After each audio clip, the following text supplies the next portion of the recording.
안녕하십니까. 터놓고 말합시다의 아나운서 함윤호입니다. 3월 9일 대선이 24일 앞으로 다가오면서 여야 정치권은 대선 승리를 위한 총력전을 펼치고 있습니다. 민주당 입장에선 불안해진 호남 민심을 다잡기 위해, 또 국민의힘은 불모지 개척을 위해 전북에 신경을 쓰고 있는 모습이죠.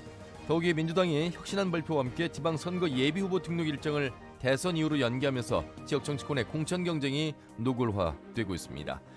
또 민주당의 복당 신청자들의 복당도 대부분 허용이 되면서 지역 내 민주당의 독주 현상 계속될 전망이죠. 오늘 터놓고 말합시다에서는 월간 정치 토크 그 시간으로 설 연휴 이후에 전북의 대선 여론 추이와 민주당의 복당과 공천 내용, 또 주요 선거 일정과 주의사항 함께 살펴보겠습니다. 오늘 방송은 사전 녹음으로 진행하고 있습니다. 방송 당일의 정치적 상황과 조금은 달라질 수 있다는 점 양해해서 들어주시길 바라겠습니다.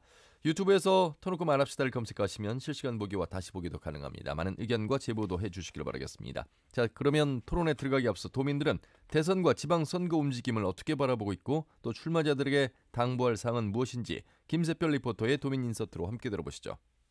대선이 한 달도 안 남은 상황이고 전보다는 많은 관심을 갖고 있는데요. 하지만 전북에 대한 공약이나 비전을 제시하는 후보가 없는 모습이고, 전북 정치권에서도 이런 부분들을 문제 삼지 않는 것 같아 안타까운 생각이 들었거든요. 역대 대선을 보면 전북이 선택하는 대선 결과와 맥을 같이 하는 경우가 많았는데, 이번에는 다양한 세대에서 다양한 의견으로 갈리는 것 같아서 좀 예측하기는 힘든 것 같아요. 지방선거 예비후보 등록을 민주당에선 대선 이후로 이루고 있는 모습이라 정치 신인들에게는 한 달 가까이 선거 운동을 할 수 있는 기회를 뺏긴 격이잖아요. 결국엔 민주당 충성 경쟁으로 가지 않을까. 청년들이 안심하고 일할 수 있는 조건은 갖출 수 있는 그런 대기업들이 좀 들어와야 된다고. 네, 일단 정직, 청렴하고 국민들이 잘 사는 나라를 만들 수 있는 그런 정치인들이 나와야 되는데, 현 대선 주자들 보면은 탑탑지 않다고 생각은 해요. 이번 대선과 지방선거는 코로나 위기 속에 진행되는 선거이기도 해서 지역의 위기구가 연결될 수도 있다고 보는데요. 지역 현안 해결과 다양한 민의 수용을 위해서 제3정당들도 움직임을 보였으면 좋겠다는 생각이고요. 청년이나 여성 포함해서 새로운 정치 인재들이 대거 등장했으면 싶어요. 유권자들은 후보자들의 공약 검증에, 또 출마자들은 공천보다 지역 경제 회복에 힘써주시길 당부드리고 싶습니다. 네, 도민들의 여야 정당과 출마자들에게 바라는 점 목소리를 들으셨습니다. 오늘도 두 분과 함께하겠습니다. 먼저 전북일보 이경재 개곤논설위원, 어서 오십시오. 네, 안녕하십니까. 참여자치 전북시민연대 부패방지시민센터의 김영기 대표 오셨습니다. 어서 오십시오. 예. 자, 이 대선 20여일 남았는데, 글쎄요, 과거의 대선 구도와는 좀 다른 모습 속에서 정권 교체냐, 정권 재창출이냐, 또 여론조사 지지도로만 보더라도 우열을 가리기 어려운 그런 상황 속에서 유권자들의 민심 어떻게 좀 파악하고 계신지 이경재 의원님 어떻게 생각하십니까? 네, 민심이 상당히 왔다 갔다 하고 있죠. 예. 선거 여론조사 결과를 놓고 보면은 거의 박빙이라고 하지만은 미미한 어떤 그런 앞뒤가 이제 왁걸리는 그런 경우가 나타나고 있고, 요새 보이는 것은 이제 오차 범위 내에 있는 게 주로 이제 최근의 그 여론조사 결과인데, 사실 그 여론조사 전문가들은 오차 범위라고 한다는 것은 우열을 가리지 않습니다. 예. 그리고 플러스 마이너스 표본 오차가 3%라고 한다면 6% 안에 있는 건 다 똑같은 걸 그렇죠. 보고 있거든요. 예.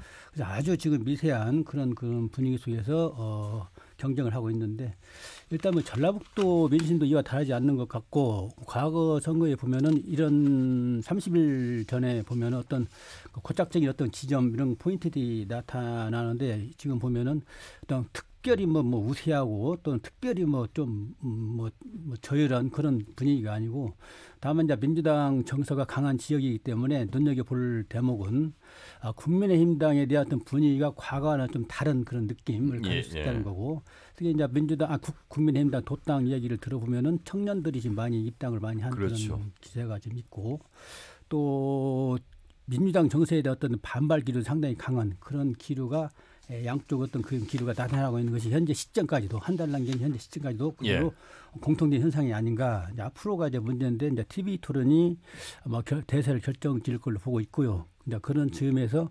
중도층이랄지 특히 20대, 30대 결정을 하지 못한 이런 세력들이 어떤 반응을 보일지, 또 이제 양당 진영은 이런 그런 부동층을 겨냥한 여러 가지 정책, 다양한 어떤 이슈들을 자꾸 끌고 갈 건데, 사실 선거전은 지금부터라고 봐야 되겠습니다. 제가 볼 때는. 특히 이제 전북 안에서의 말씀을 좀 해주셨는데, KBS가 올해 초에 여론조사를 한 결과 속에서 지지율을 떠나서 말이죠. 달리 좀 봐야 될 대목이 이제 부동층이 좀 많다라는 겁니다. 네. 그 변수가 될 것 같고 물론 이 부동층은 지방선거 도지사나 이제 전주시장 후보 조사에서는 더 부동층이 이제 많게 나왔습니다. 그만큼 유권자들이 과거에 민주당에 대한 쏠림 현상이 예전 같지는 않은 그런 모습 속에서 조심스럽게 이제 판세를 점쳐보는데 김영기 대표님 저희가 방송 전에도 말씀 나눴습니다만 지금 어떻게 해석을 해야 될지 좀 어려운 그런 구도인 건 맞는 것 같습니다. 그렇죠? 좀 전북 지역에서 그 대선과 관련해서는 한 가지 분명한 게 있는 것 같습니다. 예. 특히 20대에 그렇죠. 뭐 물론 남성들이 더 강하겠지만 그 과거에 전통적으로 20대 하면은 거의 묻지마 야당 그 묻지마 민주당이었거든요. 예, 예. 근데 최근의 분위기는 전혀 그렇지 않다는 걸 명절 즈음에서 저도 친척들하고 여러 만남 과정 속에서 확인이 됐는데요. 그런 어떤 흐름들이 아직도 바뀌고 있지 않다. 그래서 우리 전북 지역만 보더라도 대선에서 과거와는 그 지지 어떤 충성도나 층이 좀 옅어진 거 분명한 것 같고요. 예, 예. 그 민주당에 대한 어떤 쏠림 현상이 그 과정에서 또 어떤 20, 30대 젊은층들의 어떤 반발 이런 것들이 있다고 보면 그 현재 여론조사 어떤 내용을 광주나 전북 지역의 여론조사를 보면 거의 20% 가까이 윤석열 후보가 이렇게 여론조사에서는 나오고 있잖아요. 예, 네. 그런 것들을 보면 그 전체적으로 대선에 가까이 가면서 명확히 자기 지지로 굳어지고 또 진영 간의 어떤 논란 이런 것들 때문에 그 쏠림 현상들이 다시 나타나겠지만 그럼에도 불구하고 과거에 어떤 비해서 최소한 두 자릿수 이상의 득표는 하지 않겠는가. 그렇죠. 뭐 생각할 수 있을 것 같습니다. 우리 그래서 그 이전에 박근혜 후보가 나왔을 때의 어떤 보다는 더 없지 않나 저는 그런 생각을 하고 있거든요. 예, 예. 그래서 그만큼 호남에서도 민주당의 어떤 콘크리트 지지가 지금 파열이 되는 건데 예. 이런 내용들이 저는 단숨에 또 그다음에 최근에 어떤 코로나가 확산되면서 나타나는 자영업자들의 그 비애 예. 그다음에 자영업자들 울분 이런 것들이 명확히 해소되지 않고 있거든요. 그리고 뭐 대출이나 뭐 정부 재난지원금 주는데 보면은 진짜 받기 민망할 정도로 기가 막힌 상황들이 많이 나타나고 있고 이런 여러 과정들을 본다면 과거보다는 뭐 국민의힘은 노력한 거 없죠. 노력한 건 없지만 과거보다는 이 어떤 민주당에 대한 어떤 비판적 시각들이 확대됐기 때문에 예, 예. 그런 것들이 선거일까지 표심으로 연결된다면 두 자릿수 득표는 충분히 하지 않을까 이런 예. 생각을 해봅니다.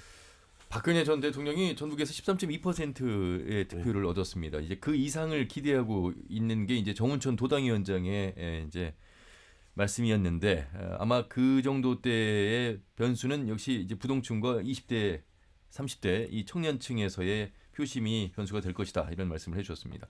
자 그러면 그런 분위기를 반영한 게 이제 국민의힘당에서 20% 목표 득표를 책정을 했는데 최근에는 분위기가 좀 좋다 보니까 25% 상향 조정을 한 거예요. 그만큼 이제 밑바닥 정서가 많이 바뀌고 있다는 걸 은연중에 나타난 건데 역시 아까 이야기한 대로 막판 그런 추이를 좀 봐야 되겠고 지금부터 선거지 본격화가 된다고 볼 때 얼마나 그 소쿠리에 쓸어 담느냐 이게 주요한 것 관점이라고 봐야 되겠습니다. 그래서일까요? 송영길 민주당 대표도 역시 대선을 앞두고 겸손과 반성 이런 내부의 목소리 나오고 또 외부의 목소리가 나오자 이제 어떤 혁신안을 발표하면서 세대 교체라든지 다음 대선에 있을 재보궐선거에 공천을 하지 않겠다라는 이제 의지 표명도 있었고 우리 지역 안으로 들어오면 글쎄요, 이 대선 이후에 아마 지방선거에 이 후보 예정자들이 예비 후보를 등록해라 일정을 이제 대선 이후로 연기한 상황 속에서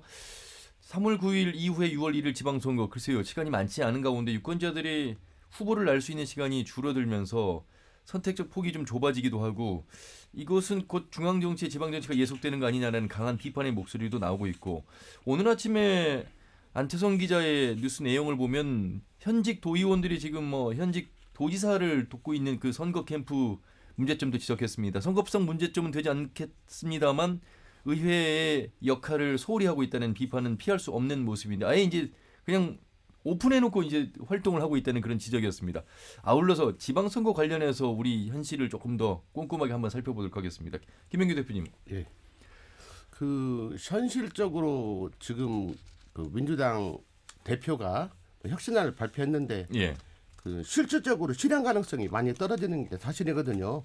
물론 비리로 보궐선거가 있게 된 지역에는 무공천하겠다 이런 건 뭐 실행 가능하겠지만 나머지 뭐 국회의원 같은 지역구에서 3선 이상 금지하겠다는 거라든지 예. 그다음에 청년 여성 청년 특히 30% 할당하겠다든지 뭐 본인이 안 나오는 거야 뭐 본인 마음이니까 그건 실현이 가능하겠죠. 근데 특히 그 청년 30% 같은 경우는 전혀 준비가 안 돼 있는 상황이거든요 지금. 예. 그래서 실제 막상 선거 시기로 가면 후보가 없다, 준비된 후보가 없다, 뭐 함량이 미달이다, 뭐 여러 조건을 내걸어서 과거 여성 공천 30%처럼 그냥 30%는 그냥 공연불로 끝나는 것처럼 그럴 수 있는 소지가 있는데 그건 이런 이야기를 할 수밖에 없었던 어떤 과정들은 송영길 대표가 그만큼 좀 민주당이 전국적인 선거 판투에서 이기감을 느끼고 있다는 거거든요. 예. 그래서 뭔가 그 특히 그 이기감 속에서 민주당에 대해서 민주당이 싫어서 찍겠다고 하는 그런 층들에 대해서 어떻게 다시 표심을 받고 올 것인가에 대한 고민 속에서 나왔겠지 이런 이야기가. 근데 지금 뭐 그런 내용들이 그 쉽게 말하면 증폭하지보다 그냥 한번 기자회견 한 걸로 끝나버렸잖아요. 예. 그리고 대선 이후의 상황은 대선 결과에 좌우되기 때문에 그건 어떻게 될지 아무도 모르는 거라 그건 그냥 한번 던진 이야기에 지나지 않은 것 같고 실제적으로 그 살펴보면 그 아직도 청년이나 여성들에 대해서 각 정당들이 이 대선 전국에서 활용하는 거 보면 그 일종의 나쁘게 말하면 꼭두가시 형태거든요. 예. 그냥 한번 세워놓고 전혀 뭐 알지도 그 정확히 파악도 안 된 사람 세워놨다가 여론에서 문제 제기하면 뭐 다시 없던 일로 해버리고 갈아치우고 뭐 이런 것들이 많이 있었잖아요. 그만큼 인재 영입 과정에 있어서 어떤 뭐랄까 정확히 룰들이 지켜지지 않으면서 예. 그냥 즉흥적으로 이렇게 영입했다가 아니면 말고시고 이런 내용들이 많았던 것 같고요. 또 대선 전국에서 이렇게 지방선거를 놓고 보면 한마디로 우리나라는 중앙정치공화국이라는 걸 뭐 다시 보여주는 거잖아요. 아니 그 선거운동을 해야 할 지방선거 입후보자들한테 예. 대선 전까지 예비후 등록하지 말라고 하는 건 물론 법으로 강제한 건 아니지만 등록하면은 쉽게 말하면 눈총을 받게 되고 그러면 이후에 공천 과정에서 불이익을 받을 게 뻔하니까 지금 아무도 못하고 있는 거 아니에요? 예.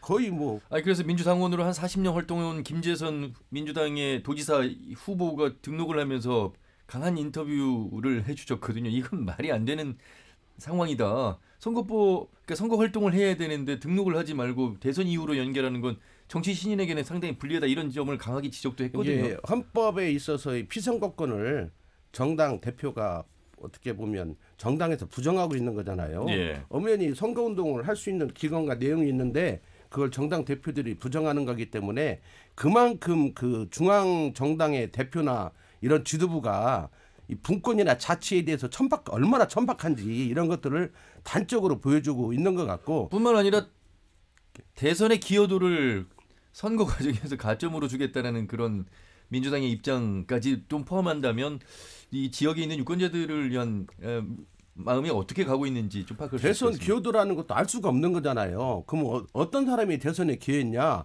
선대본에서 고위직책을 맡고 있으면 대선에 기여한 것인지 아니면 득표를 많이 한 지역에 사는 사람이면 대선에 기여한 것인지 예. 알 수가 없잖아요. 왜냐하면 그분들의 활동에 의해서 표를 많이 얻은 것인지 적게 얻은 것인지를 판단할 수 있는 객관적인 기준과 틀이 없거든요. 예. 그 대선 기여도로 판단하겠다는 건 얼마 전에 민주당에서 그 의정활동이라든지 아니면 자초활동을 잘한 사람들을 포상해가지고 공천 과정에 인센티브를 주겠다고 했어요. 예. 그래서 그 포상을 했죠.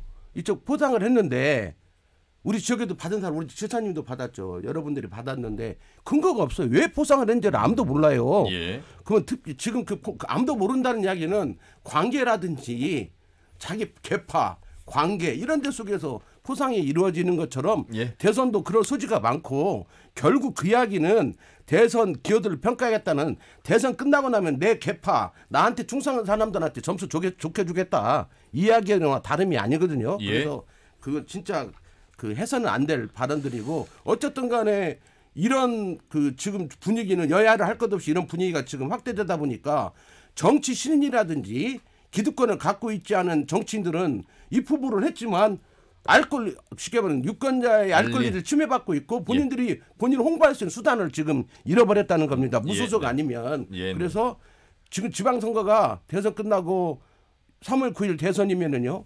그 다음에 그 취임이 5월 10일인가요? 9일인가요? 이렇게 되죠. 그러면 예, 2달 후니까요. 그때까지는 10일. 거의 대선 막 그 승패에 관련해서 막 각 정당들의 움직임이나 내용들로 전부 다 집중되고 그렇죠. 그리고 또 인수위 구성 관련해서 인수위 들어갔네 안 들어갔네 뭐 어느 지역은 소외받네 안 받네 가지고 막 시끄럽고 하다 보면 한 2달 가버려요. 그러면 대체 언제 지방선거 후보자들을 공천하고 알리겠다는 건 그냥 묻지마 선거라는 거거든요. 알겠습니다. 그런 문제가 지금 심각하죠.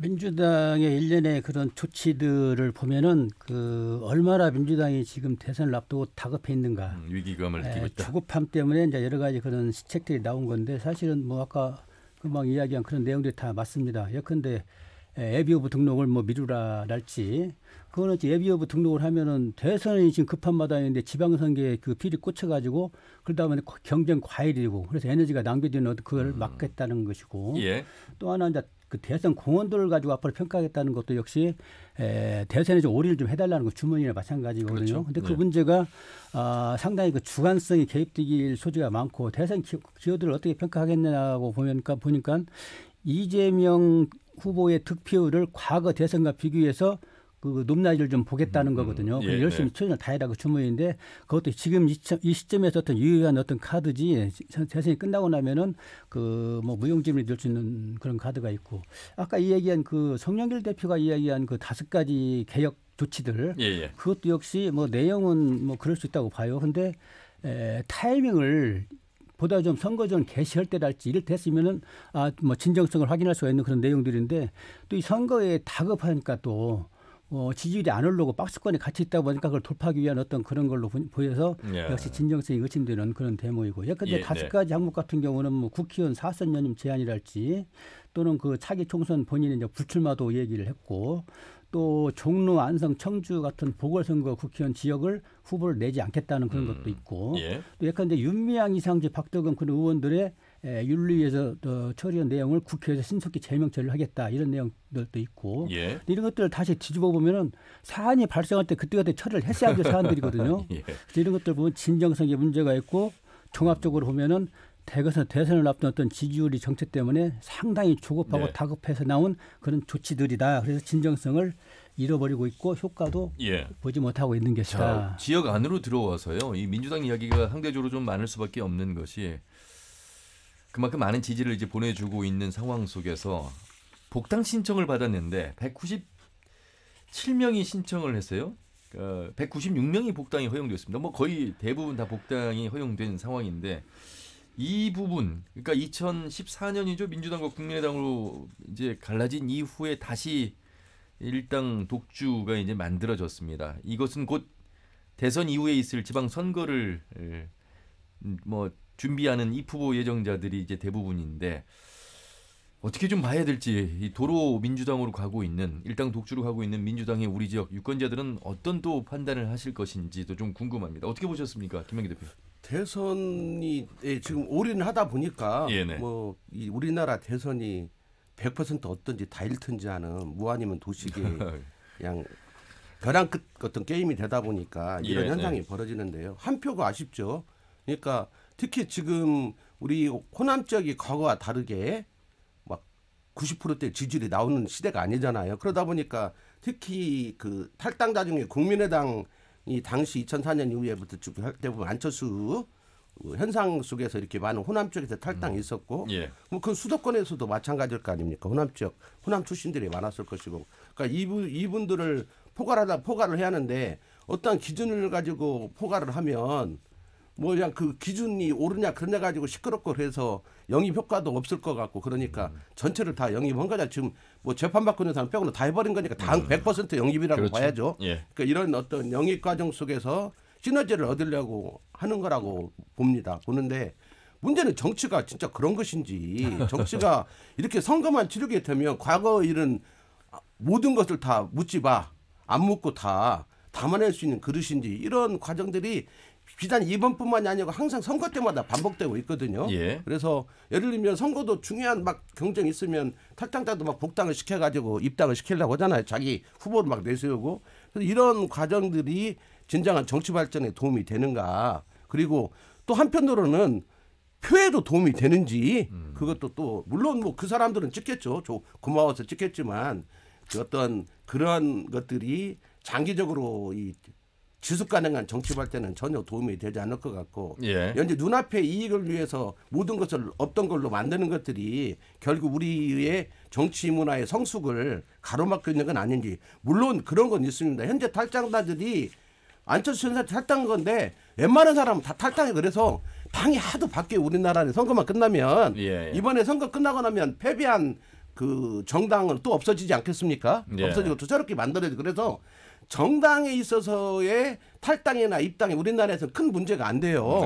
기득권자들이 그걸 기화로 해가지고 공천 과정에서 힘을 쓰려고 하는 과정이지 예, 예. 옳고 그름의 문제는 아니거든. 탈당자가 나쁘고 현재 민주당을 지킨 사람이 옳은 거냐 그런 건 아니란 말이죠. 그래서 그런 것들이 있기 때문에 선거 때만 되면 합치기가 쉬워요. 그리고 어차피 탈당자나 민주당에 있는 사람이 같은 또 틀을 안에서 거의 생활하고 일상생활은요. 그러다 보니까 선거 때 좀 합쳤다가 뭔가 뜻 안 맞으면 했다가 핵분열도 했다가 또 합쳤다가 이런 과정들이 지속적으로 반복되고 있고 이번 대선 끝나고 또 분명히 정기 개편이 있을 거거든요. 예, 그래서 네.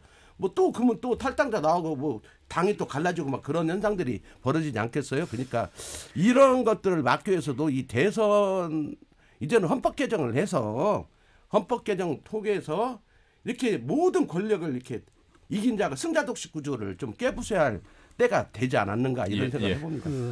독당 문제 역시 그 대선 국면의 어려움을 반영한 그런 조치라고 보여지는데요.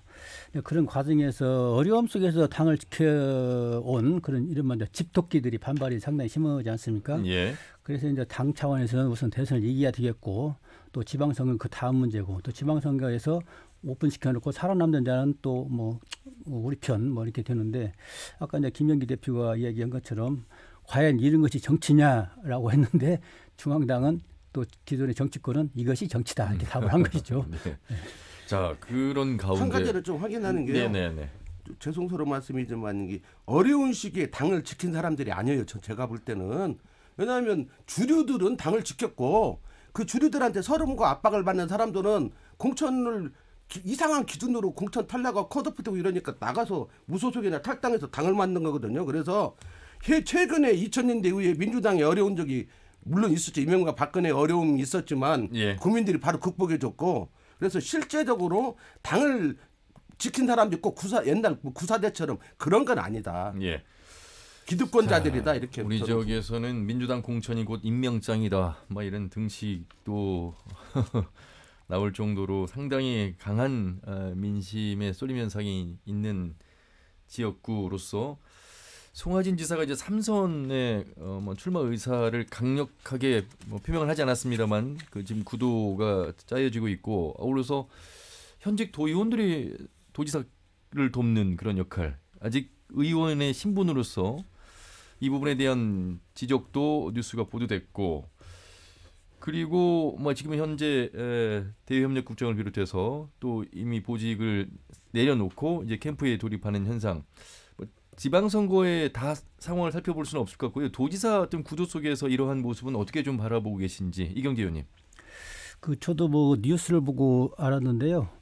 도의원들이라고 하면은 전라북도라고는 집행부를 상대로 감시 견제 기능을 해야 될 그런 곳이란 말이죠. 예. 우리나라 의회는 다 아시는 것처럼 대립적인 관계이기 때문에 집행부와 의회가 항상 견제하면서 이렇게 가는 관계인데 그런 의회를 수행하겠다고 해갖고 주민들의 지지를 받아 도의원 당선이 됐단 말이죠. 예. 근데 그런 신분을 유지하면서 지금 어떤 특정 후보의 캠프에 가서 일을 한다는 거는 이건 뭐 정의랄지 공정이랄지 상식이랄지는 가치에도 맞지 않고 또 개인적인 어떤 그 행태와도 관련돼서 전혀 그 불합리한 맞지 않는 그런 행태인데 이런 것들을 보면서 상당히 좀 개탄스럽기도 하고 차라리 의원직을 사퇴하고 가는 건 이해를 하겠어요. 지금 뭐 의원직 유지한 채 세비를 받으면서 지금 그렇죠. 쓰고 있단 말이죠. 말이 안 되는 예. 문제고 이건 이제 비판받아 마땅한 거고 그래서 차제 이런 것이 이제 문제가 돼 있기 때문에 당장이라도 좀 정리를 하고 신분 정리를 하고 가서 일을 하는 어떤 그런 모습을 보인달지 아니면은 선을 딱 끊고 다시 돌아오는 어떤 그런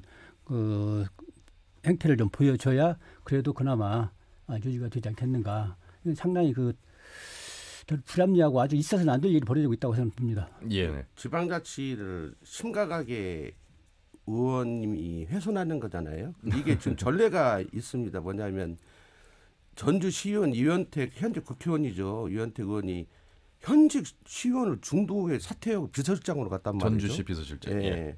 이런 과정이 있는데 그게 또 잘 돼갖고 도청 비서실장 국회의원까지 하니까 성공 사례처럼 마치 비춰지고 아주 잘못된 건데 네. 본인도 약속을 어겼죠. 자기는 죽어도 이제 선출직을 않겠다고 않겠다고 했는데 했죠, 분명히. 예. 안 죽었는데 지금도 선출직 하고 있잖아요. 그러니까 그 약속을 어겼는데 그런 게 있고 또 고성재 의원이 여기는 이제 임기 마치고 시의원 임기를 마치고 나는 이제 선출직 그만하고 뭐 해가지고 지금 얼마 전까지 도청 비서실장 냈잖아요. 예. 그러니까 이런 잘못된 행태들이 성공한 사례들이 많다 보니까 나타난 현상이라고 봅니다. 이제 우리 정호윤 의원이 우리 예. 중화산동 쪽에 정호윤 의원이 일찍부터 도지사 캠프에 결합했다는 소식을 들었는데 이런 경우도 이제 현직 도의원인데 네. 도정을 감시해야 할 핵심 인물이 위원장까지 했었잖아요. 전개에 위원장까지 했던 맞습니다. 분이 예. 갑자기 도지사 캠프에 들어가서 그것도 초창기부터 들어가가지고 핵심 멤버로 활동한다면 이건 그 스스로 지방자치를 부정하는 거니까 뭐 지금 사퇴받자 의미도 없죠. 임기 지금 며칠 안 남았네요. 진작에 예. 사퇴했어야 한다 이런 생각이 드는데 이 안타까운 일이죠. 이런 일. 그와 관련해서 그 우리 김영기 대표한테 하나 제가 여쭤볼게요. 예. 그러면은 정호윤 도의원을 캠프로 영입할 만큼 정호윤 의원의 뛰어난 정치 역량이 있는 것인지, 또 하나는 정호윤 의원이 신분 유지하면서 캠프에 들어가서 일을 할 만큼 본인의 어떤 미래에 어떤 목표랄지 뭐가 의도가 있는 것인지, 사실은 그게 그냥 핵심적인 가치인데 이거에 대해서 조금 생각을 해야 저는 도의사 캠프에서 아직도 막후 실력자라고 뭐 외람된 이야기지만 역할을 하는 게 이현택 의원으로 알고 있습니다. 이현택 의원이 조기에 그 도청에 있는 사람들 사퇴하기 전에 주요한 조각들을 했는데 이뮤준 씨, 유정주 씨, 정우영 의원 뭐 이렇게 뭐 해가지고 뭐 고성재 실장 일찍 사퇴했죠. 예. 이전에 갖고 이렇게 팀을 짠 걸로 알고 있는데 정의원이나 이런 사람들은 다 그 고성재 씨라든지 임효준 씨나 이런 사람들하고 다 관계들이 학교 때부터 관계가 있는 사람들이고 이 뒤에는 이런 영향에 있어서는 이현택 의원의 역할이 있었지 않을까 그렇게 추론해 봅니다. 예. 그렇다는 이야기는 정우윤 만약에 이 캠프가 이제 성공한다면 예. 뭐 어디 기관장이나 이런 걸로 가는 건 너무 자명한 거죠. 뭐. 정우윤 의원은 지금 이번 지방 선거에는 출마하지 않겠고 예, 선거 예. 활동을 하겠다는 지금 상황이잖아요.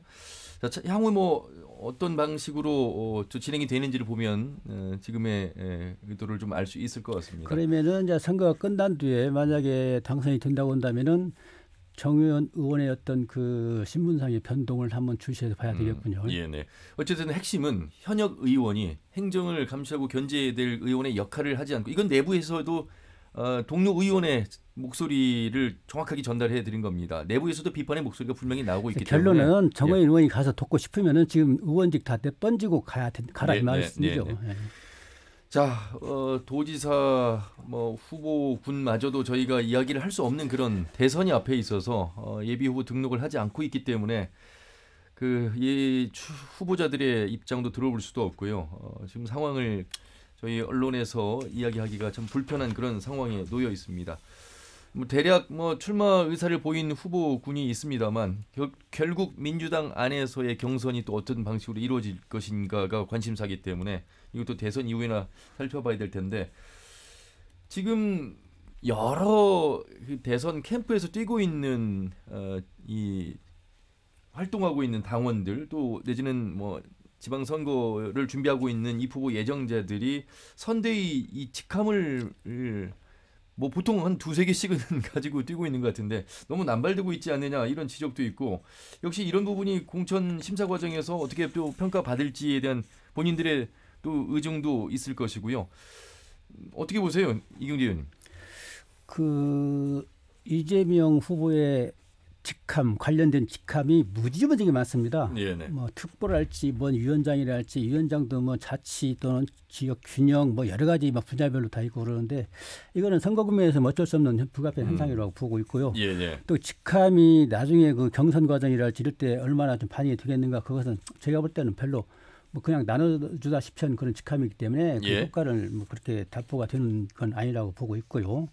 다만 이제 이런 것들이 정치 어떤 에스컬레이팅이 되면서 주민들이 볼 때는 유권자들이 볼 때는 뭔가 좀 영향이 있는 것처럼 좀 포장이 되는 그런 그렇겠죠. 측면들. 예. 그래서 사람 분별을 제대로 못하는 어떤 흐리게 만드는 어떤 그런 것들의 기능, 역기능이 이제 있는 걸 지적을 해볼 수가 있겠고요.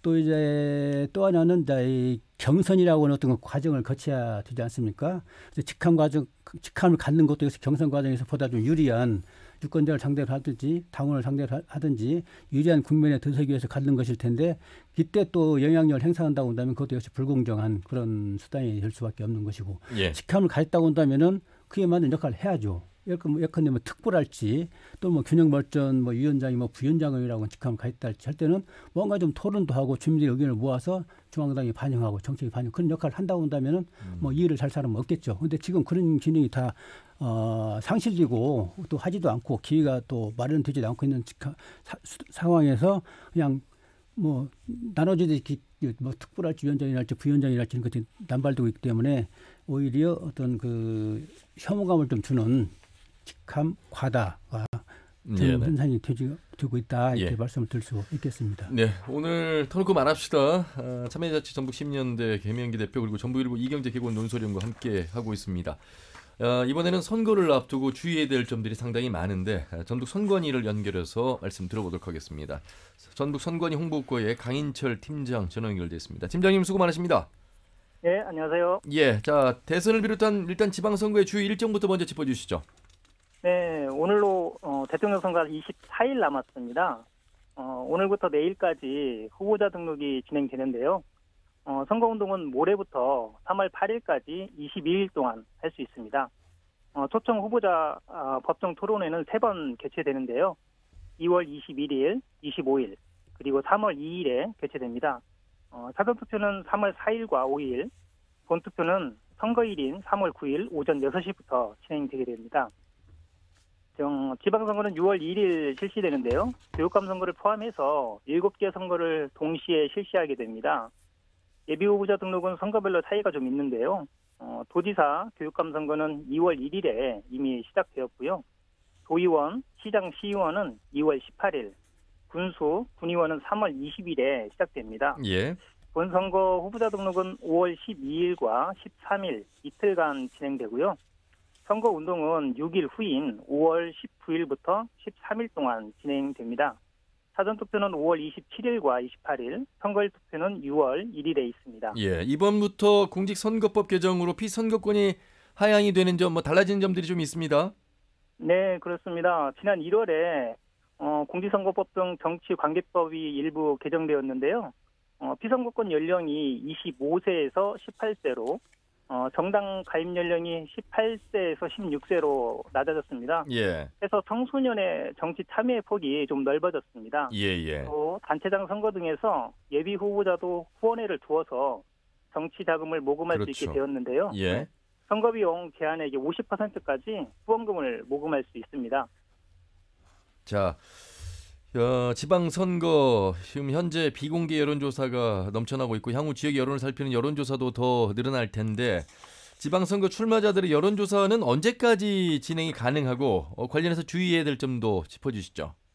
네, 올 들어서 우리 위원회에 접수된 선거 여론조사가 부쩍 늘었는데요. 지난 1월에만 26건이 접수되었습니다. 선거일 전 60일부터는 투표 용지와 유사한 모형을 사용하거나 후보자 또는 정당의 명의로 선거 여론조사를 할 수 없는데요. 지방선거의 경우에는 4월 2일부터 제한하게 됩니다. 예. 선거 여론조사를 실시하고 그 결과를 공표 보도하기 위해서는 사전에 신고와 등록하는 절차를 거쳐야 되고 선거 여론조사 기준을 준수해야 되는데요. 예. 이런 절차들을 위반할 경우에는 3천만 원 이하의 과태료가 부과될 수 있으니까 주의를 해야 합니다. 예. 그리고 도지사와 교육감이 지금 예비후보가 등록이 2월 1일부터니까 시작이 됐거든요. 네네. 예, 예비후보 이후에 할 수 있는 선거 활동 요 부분도 좀 짚어주시죠. 네네. 오늘 현재까지 예비후보자 등록자 수가 총 4명인데요. 예. 도지사 선거는 1명, 교육감 선거는 3명입니다. 예비후보자로 등록하게 되면은 선거 사무소를 설치할 수 있는데요. 선거사무소에는 선거사무원을 둘 수 있고요. 현수막 등을 게시할 수 있습니다. 선거운동용 명함 배부가 가능하고요. 자동등보 통신 방법으로 선거운동용 문자 메시지를 전송할 수 있습니다. 또 어깨띠나 표지물을 착용할 수 있고 예비 후보자 홍보물도 발송할 수 있습니다. 예. 도지사, 시장 군수, 교육감 선거 경우에는 예비 후보자 공약집도 발간해서 판매할 수 있습니다. 예.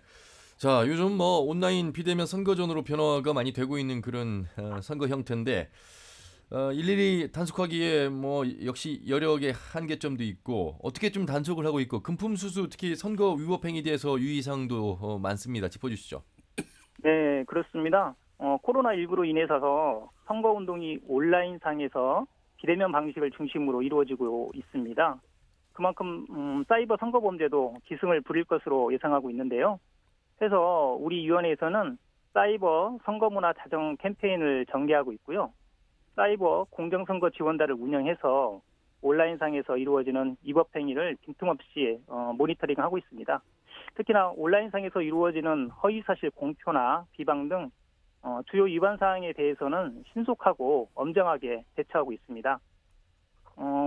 우리 위원회에서는 매수 및 기부 행위를 공정한 선거 질서를 해치는 5대 중대 선거 범죄 중 하나로 보고 무관용 원칙으로 총력 대응하고 있습니다. 예, 자, 입후보 말씀 거기까지 듣고요. 그리고 이제 이번 6월 1일부터 실시되는 지방 선거에서 후보자들이 쓸 수 있는 그 선거 비용 한도액도 정해졌다고 하는데 지방 선거 출마자들 선거 비용이 얼마나 들고 또 득표율에 따라서 이제 보전받을 수 있는 한도액이 있습니다. 이 부분까지 좀 설명해 주시죠. 네, 그렇습니다. 도지사와 교육감 선거는 13억 1,100만 원이고요. 시장 군수는 평균 1억 4천만 원입니다. 예. 지역구 지방의원의 경우에는 도의원은 평균 4,800만 원, 시군의원 평균 4천만 원입니다. 비례대표 지방의원의 경우에는 도의원은 1억 3,700만 원이고요. 시군의원은 평균 4,400만 원입니다. 이러한 선거 비용은 일정한 요건을 갖추게 되면 선거 후에 돌려받을 수 있는데요. 당선되거나 15% 이상 득표하면 전액을, 10% 이상 15% 미만은 절반을 돌려받을 수 있습니다. 예. 다만 비례 지방의원 선거의 경우에는 당선인이 있는 경우에 한해서 전액을 돌려받을 수 있습니다. 예. 어쨌든 뭐 선거구 획정도 지금 늦어지고 있고 그래서 지방의회 출마자뿐만 아니라 선관위도 좀 답답한 마음일 텐데 도민들에게 간단하게 선거를 앞두고 선거 참여를 좀 독려하는 차원에서의 강조 말씀해 주시죠. 네네. 그렇습니다. 지금 국회에서 도의원 선거구 획정이 지연돼서 이를 토대로 하는 시군의원 선거구 획정도 지연되고 있는데요. 우리 위원회는 선거구 획정이 확정이 되면 그에 맞춰서 여러 가지 후속 조치를 신속하게 진행할 예정입니다. 그리고 이번 대통령 선거와 지방선거는 아시다시피 앞으로 우리나라와 우리 지역을 이끌어 나갈 소중한 일꾼을 뽑는 아주 중요한 선거인데요. 유권자분들께서는 정책과 공약, 임무를 꼼꼼히 살펴보신 후에 소중한 한 표를 꼭 행사해 주셨으면 좋겠습니다. 알겠습니다. 말씀 잘 들었습니다. 고맙습니다. 예, 감사합니다. 네, 전북 선관위 홍보과의 강인철 팀장이었습니다.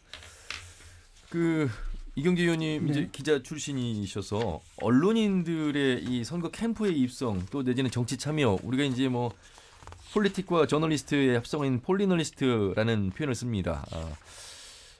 우리 지역 출신의 앵커가 민주당 선대위에 이제 합류한 것을 두고 그 방송사의 노조의 어떤 반발 내지는 유감의 표명 여러 견해들이 나오고 있습니다. 좀 어떻게 봐야 되겠습니까?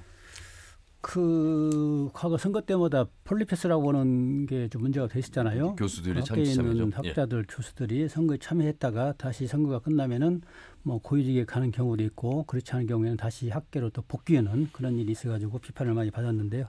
최근에 이 대선 지방선거 앞두고 언론인들의 상한가를 지금 이루고 있거든요. 저도 저 같은 경우도 뭐 제가 볼 영향력도 없는 사람인데 기자 출신 또는 뭐 투지건 기자 출신 좀 추천해달라는 얘기를 좀 한 두세 군데 받고 그랬는데 추천을 해달라. 저는 아니고 근데 제가 추천을 안 했습니다만은 그 선거 때마다 있는 일이긴 한데 지금 그 뭐 예컨대 앵커가 이제 이 얘기가 나오고 민주당에서 이제 영입을 뭐 했다고 그러는데 글쎄요 저는 좀 너그러운 편이 돼서 그런지는 몰라도 기회만큼은 뭐 저는 문제가 없지 않겠는가. 다만 문제가 되는 거는 그런 기회를 가졌다가 그 뭐 안 됐을 때 잘못됐을 때 다시 또 언론사에 복귀하는 그런 경우는 상당히 큰 문제가 있을 것이라고 하는 거거든요.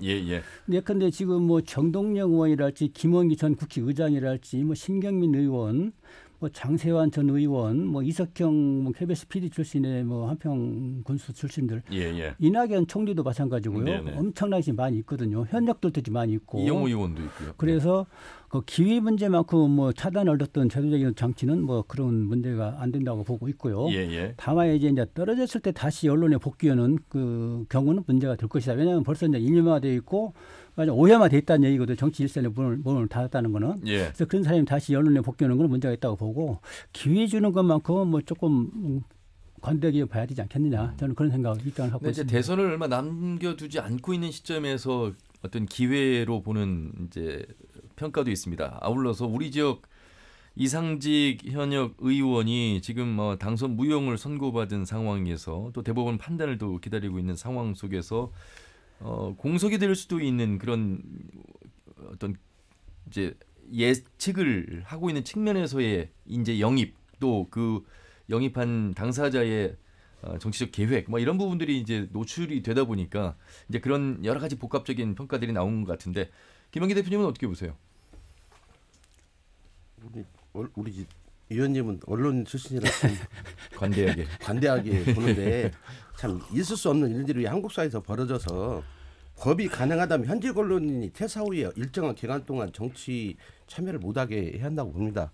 이게 법이 헌법적으로 어쩔지 뭐 헌법 소원하면 어떻게 될지 모르지만 생각은 그렇고요. 그래서 어제까지 그 어떤 중립적이라고 하면서 비판하던 사람이 오늘 갑자기 캠프에 들어가서 또 어떤 특정 후보를 대변한다는 건 그 이전까지의 주요한 언론에서의 어떤 뉴스를 진행했다는 이런 주요한 역할 과정 속에 공정성을 의심할 수밖에 없잖아요. 저 사람은 한 3년 전부터 편드는 거 아니냐 저 당 사람들을 이렇게 말해도 할 말이 없는 거기 때문에 본인 스스로의 어떤 평생 직업으로 살았던 언론인의 어떤 내용도 훼손되고 또 이 정치적으로 보면 권한유착이라는 게 우리가 항상 많이 이야기되고 있지만 아직도 해결 못되고 많은 사람들이 또 성공 사례들이 있다 보니까 뭐 또 해결이 안 되고 있는데 궁극적으로는 이런 문제들이 해결이 되어야 할 것 같고요. 그리고 이게 그 아까도 뭐 또 떨어지면 돌아가기도 하고 뭐 이게 지금 비일비재하냐. 우리 특히 우리 전북 지역 같은 경우는 뭐 캠프 때 들어갔다가 아니면 말구식으로 대면 입성하는 관에 입성하는 거고 떨어지면 다시 또 언론사 그 언론사는 민망하니까 다른 언론사로 가더라고요. 뭐 이런 그래서 그런 것들이 이렇게 되고 있던데 이거 이래서는 안 되지 않는가. 그러다 보면 펜대가 아무래도 이렇게 날카로움이 없어지고 무뎌지게 되고 내가 저기에 언젠가는 저 관에 저 지자체 언젠가는 간다고 노력하고 있다고 생각하면 그 지자체에서 벌어지고 있는 일에 대해서 어떻게 정론직피를 할 수 있겠어요? 그러니까 그런 것들은 언론계에서는 뭐 비판했지만 언론계의 이상을 위해서도 그런 문제들은 기자협회가 뭐 다른 것도 중요하지만 그런 문제들을 더 명확히 막아내는 일들을 해야 할 것 같습니다. 꼭 대선을 떠나서 지방선거 체제 속에서도 그런 현상이 많이 일어나고 있고 우리 지역 안으로 보면 일일이 다 뭐 열거해드릴 수는 없습니다만 현직 도지사와 함께하고 있는 전직 언론인 출신들 또 시장 군수 함께하고 있는 전현직 언론 출신들이 상당히 많다는 점에 대해서는 뭐 여러 번 보도를 해드렸습니다만 자연스러운 현상으로 이제는 가고 있어서 여기에 대해서 뭐 월과월부를 할 수 있을까. 그런데 어제까지 언론인으로서 역할을 하다가 그 행정과 함께하거나 의회와 함께하거나 이런 모습에 대해서는 평가는 뭐 유권자분들께서 좀 달리 할 수 있을 것 같습니다. 네, 그렇습니다. 왜냐하면은 그 문제 이제 그 언론인이 갖고 있는 그 전문성을 활용하기 위해서 약간 홍보를 할지 홍보 마케팅 같은 경우는 전문성이 있기 때문에 그 부분을 활용하기 위해서 영입은 그건 케이스이기 때문에 제가 아까 말씀드린 기회였던 그런 문제에서는 뭐 용인을 해도 되지 않겠는가. 다만 언론에 복귀하는 문제는 오염의 문제가 있고 이미 뭐 꾸정물에 문을 담갔단 말이죠. 그래서 그건 안 된다고 보고 있고요.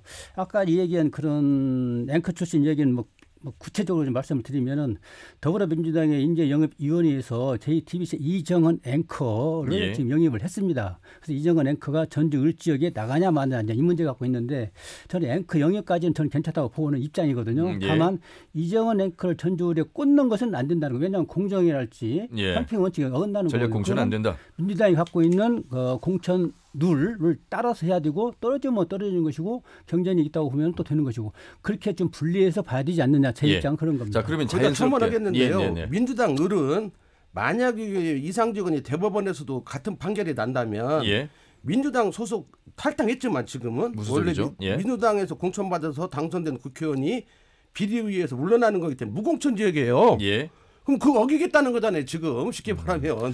그런데 그건 원칙적인 문제죠. 예. 자, 무공천 하겠다는 곳이 이미 있는데 과연 전주을 이 이상직 의원의 지역구에 대법원의 판결이 나와서 유무죄가 판결이 돼서 만약에 재보궐선거를 해야 되는데 이제 무공천할 거냐 공천할 거냐 이제 봐야 되겠습니다만 현재로서 타 지역과 비교를 하면 지역구와 비교를 했을 때는 무공천으로 가는 게 당 대표가 얼마 전에 이야기했잖아요. 네네. 무공천 하겠다가 지금 대선 앞두고 해서 했겠지만 종로나 이런 데 않잖아요. 자, 여기 그런데 당연히 무공천 해야죠. 이미 뭐 이 전주을을 두고 지금 뛰고 있는 후보군들이 상당히 다 많기 무공천 때문에 해야죠. 탈당해서 예. 나와야죠. 나오고 싶으면. 그래서 대선 전하고 대선 후보가 좀 아마 달라질 것 아마 같기도 하고 대선 후에 또 그러면은 송영길 대표는 정기 은퇴해야죠. 이상직 의원의 문제는 예. 대법원 판결이 남아있긴 한데 이미 의원직과 관련해서는 제명 문제가 지금 남아있잖아요. 네. 제명이 처리가 되면 의원직을 상실하는 거예요. 대법원 가기 당연하죠. 전에. 예, 그런 예. 문제가 여러 가지 변수가 있기 때문에 특정인을 거르는 건 좀 바람직하지 않다고 보고 다만 누가 나오든 간에 공정한 룰 그걸 훼손해서는 안 된다. 예. 뭐 그런 얘기를 강조해주고 싶습니다. 아니 이미 뭐 법원 진행 중에 있는 이상직 의원에 대한 이야기는 저희가 언론에서 당연히 해야 되는 부분이고 그 다음에 이제 이 완산을 그러니까 전주을 지역구를 겨냥하고 있는 이 후보 예정자들에 대해서는 저희가 뭐 거론을 하지 않는 겁니다. 현재 민주당이 많은 유권자들이 오랫동안 지지했으면서도 참 저래서는 안 되겠다 이런 생각들을 하는 이유가 예. 말 바꾸기 때문이거든요. 내로남불하고 그러면 그 송영길 대표가 뭐 어떤 때 왜 그런 발언을 했는지 모르지만 했으면 예. 송영길 대표가 물러나고 다른 사람이 대표해도 연속 통상에서 공천 안 해 맞죠. 그걸 또 공천하면 옛날에 서울시장과 부산시장 당원까지 여기 가면서 이상하게 해가지고 뭐 인터넷으로 투표해가지고 양정해가지고 후보 내가지고 결국, 지금 이 모양 예. 욕을 낸 거 아닙니까? 그래서 한 번 뱉은 건 책임자가 뱉었으면 그건 예. 그 책임자가 물러나더라도 다음 책임자도 책임을 져야죠. 예. 근데 궁금한 게 이정은 앵커 영입까지는 팩트인데 전주을에 뭐 꽂는답니까? 아니 뭐 그 본인들이 서울 정가에서는 여기를 겨냥해서 했다는데 여기 겨냥한 사람 이정은 앵커만 있는 거 아니에요. 많은 사람이 있습니다. 예, 네. 근데 유감스럽게도 무공천이니까 예. 와서 무소속으로 뛰어라. 저는 그렇지 않으면 심판받을 거다. 그 이야기를 예. 하고 싶네요. 질문의 시작은 이제 폴리널리스트에 대한 견해를 여쭤봤고 사실 이제 저 한마디 할게요. 네네. 지금도요.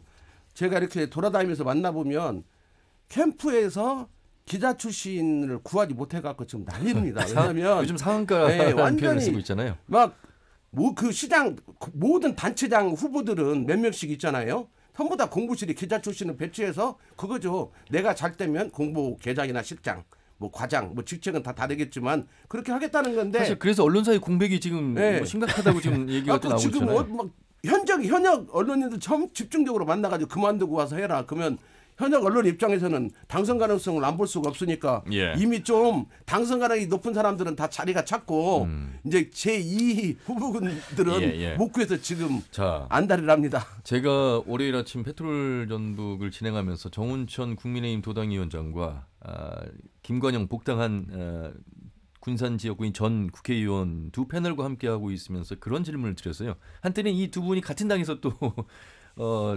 활동을 하기까지 된 과정들을 다 설명드릴 수는 없습니다만 지금은 이제 다릅니다만 정운천이라는 의원과 김건영이라는 의원이 중요합니까? 아니면 정운천, 김건영 앞에 붙은 수식어인 당이 중요합니까? 라는 질문을 드렸는데 전북 안에서는 당이 중요하더군요. 라는 말씀하셨습니다. 제가 거꾸로 유권자분들께 한번 여쭤볼게요. 두 분과 함께. 진짜 일할 사람, 저 후보가 어떤 정책과 공약을 가지고 일할 것인가가 중요하다고 자연스럽게 답을 합니다만 선거 때가 되면 투표소에 들어가면 그 답이 또 바뀌는 그런 현실은 어떻게 평가를 해야 되는 것인지, 이게 맞는 것인지, 옳고 그름에 대한 질문일 수도 있고요. 다른 분들에 대한 평가는 못 하겠고요. 제 스스로 반성하면 예. 제 스스로도 많은 기간 동안 그 군사독재 시절에는 무조건 민주당이 돼야 한 석이라도 늘어야 한다는 생각들을 했던 것 같고, 그 이외에도 우리 전북 지역에서는 그래도 건전한 어떤 야당 육성 이런 것들 때문에 투표소 가면 손이 떨려요. 뭐 이런 과정들을 반복했는데 앞으로는 저는 그렇게 보면 저는 그 지난번 선거나 이런 거 보면서 맹세했거든요. 왜냐하면 그 우리 전북 지역의 어떤 지방 정치 활성화는 저는 대통령이 계속 바뀌어가지고 전북은 계속 낙후돼 있잖아요. 예. 지나고 나서 보면 김대중 노무현 대통령 지나서도 전북은 계속 밑으로 내려가 지금 강원도와 꼴등을 겨루고 있잖아요, 서로. 그러니까 이런 과정으로 오는 거 보면 대선도 중요하지만 우리 전북 지역의 지방자치 일꾼들을 뽑는 게 중요하고. 그렇습니다. 이제 남이 안 해주면 우리 스스로 해보고라도 굶어주게 하는 거 아니냐. 예. 시도도 못 오고 맨날 중앙만 쳐다보다가 해가 안 떠갖고 암흑의 시절로 가가지고 그냥 전라북도가 없어지는 상황으로 가서는 안 되잖아 해서 진짜 능력 있는 사람, 큰 도덕적으로라든지 법적으로 하자가 없다면 피상국권을 갖고 있는 사람이 저는 능력 있는 사람을 뽑아서 한번 한 풀이라도 해보고 우리 전라북도 도저히 안 되는구나 이런 거라도 느껴봐야지 않나 이런 생각을 스스로 하고 있습니다. 예. 하마인크가 지적한 그 문제는 우리 지역이 안고 있는 큰 담론의 핵심이라고 저는 봅니다. 아주 중요한 가치가 있는 부분이고, 그런데 저는 그 점에서는 우리 20대 30대한테 좀 배워야 된다고 봐요. 기성 세대들이. 왜냐하면 20대 30대들은 무슨 뭐 이념보다는 어떤 이슈 중심이고 나한테 무엇이 중요한가, 우리 지역의 고민이 무엇인가가 상당히 실리적인 측면을 강조하고 있거든요. 그래서 우리 전라북도 어떤 유권자랄지 도민들도 과연 우리 처해 있는 상황이 이런 상황인데 우리한테 뭐가 좀 도움이 되지? 앞으로 어떻게 나가야지? 이런 측면에서 뭔가 좀 실사구시적인 실리적인 그런 측면을 가장 앞세워야 되지 않겠는가. 그리고 다음에가 이념 문제고 뭐 여러 가지 이제 잡다한 것이다. 중요한 말씀을 해주셨습니다. 김영기 대표님 말씀처럼 대선도 중요합니다만 대선 승패와 상관없이 항상 전북은 여당일 때도 여당이고 야당일 때도 여당이었던 민주당에 대한 어떤 평가가 지금 나오고 있고, 그래서 이것은 곧 정치적 토양이라고 말씀드릴 수 있는 그 토양이 바로 유권자인데 유권자분들의 어떤 선택의 결과입니다. 다시 말하자면 대선 이후에 지방선거 얼마 남지 않았는데 지방선거 후보자를 좀 더 선택할 수 있게끔 도와줄 수 있는 언론의 토론의 역할이 될지, 언론의 중요한 역할이 지금 숙제로 남아있어서 그 부분에 대해서 저희도 좀 최선을 다하겠다는 그런 말씀을 드리고자 이 질문을 드렸습니다. 시간이 벌써 이렇게 끝날 시간이 되었습니다. 오늘 말씀 여기까지 들어야 될 것 같습니다. 잘 들었습니다. 고맙습니다. 네, 감사합니다. 감사합니다. 전북일보 이경재 개건 논설위원, 참여자치 전북 시민연대 부패방지 시민센터 김명기 대표와 함께했습니다. 대선 구도 그리고 지방선거 구도에 대해서 좀 더 올간 정치 토크 시간이긴 합니다만 더 많은 기회를 통해서 두 분의 말씀을 전해드리도록 노력하도록 하겠습니다. 다음 주 일요일 오후 5시 5분에 인사드리죠. 함윤혜였습니다. 고맙습니다.